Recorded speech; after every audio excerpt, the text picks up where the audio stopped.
The link tag is used for linking to an external style sheet, but you can also define local styles right in your HTML file.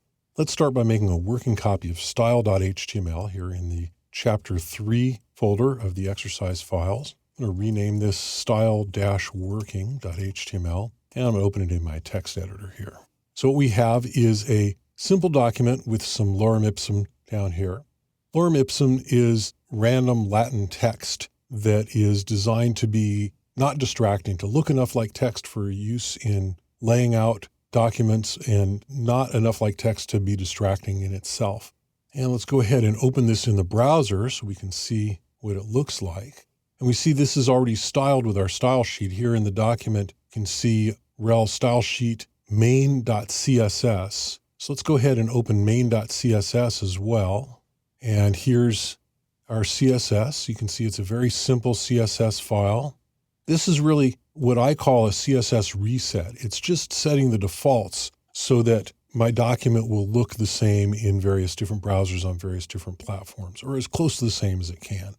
Now, when we look at this in the browser, you'll notice that, yes, it's styled and it's not the default, and it's got the font that I asked for and everything, but it actually doesn't look very good. The first thing that jumps out at me is that the paragraph text, the lines are too close together. There's not enough leading in typesetting. Leading is the space between lines.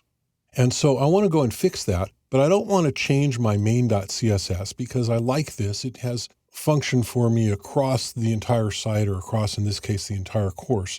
So I'm not going to change that. Instead, what I'm going to do is I'm going to go here into my HTML file, and here's where we link to the external style sheet, and we know how to do that using the link tag. The other thing we can do here, right up here in the head, is we can put in a style tag, and it looks like this.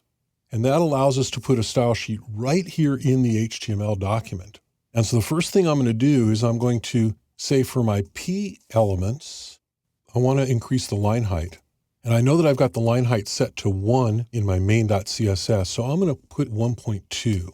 And we'll learn more about CSS later in the course, or if you want to learn more about CSS, I strongly suggest you take my CSS course, CSS for Developers, here on the lynda.com online training library.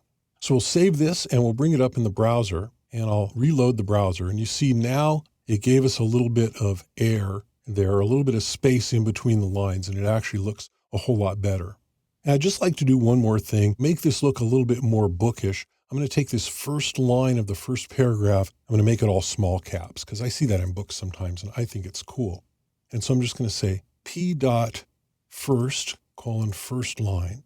And so dot first means that it's a class, so I'm going to have to call out that first paragraph and give it a class of first. That's a class selector. And I'm going to come in here and I'm going to say font variant, small caps. And then I'm going to come down to my first paragraph. I'm going to say class equals first.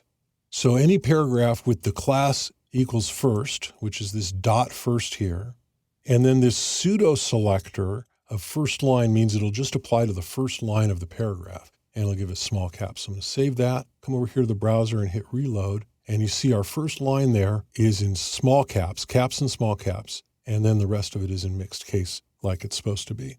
So while you'll usually use a link tag to employ an external style sheet, you'll sometimes want a few simple styles specific to a given document. The style element in the head section is an excellent way to accomplish this.